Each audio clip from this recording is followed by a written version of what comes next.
Hey everyone, welcome back. In this tutorial, I'm going to show you how to save your Google Slides directly to a Pendrive in 2026. It's really simple, and you'll have your slides ready to go in just a few clicks.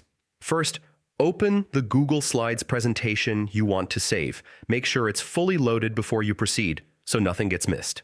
Next, click on File in the top left corner and hover over Download.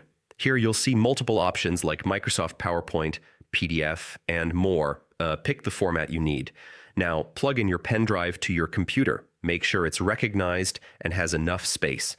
This step is important so your download goes directly to the right place. Once your Pendrive is ready, click the download format you selected. Then, in the Save dialog, choose your Pendrive as the destination and click Save. And that's it. Your slides are now safely stored on your Pendrive.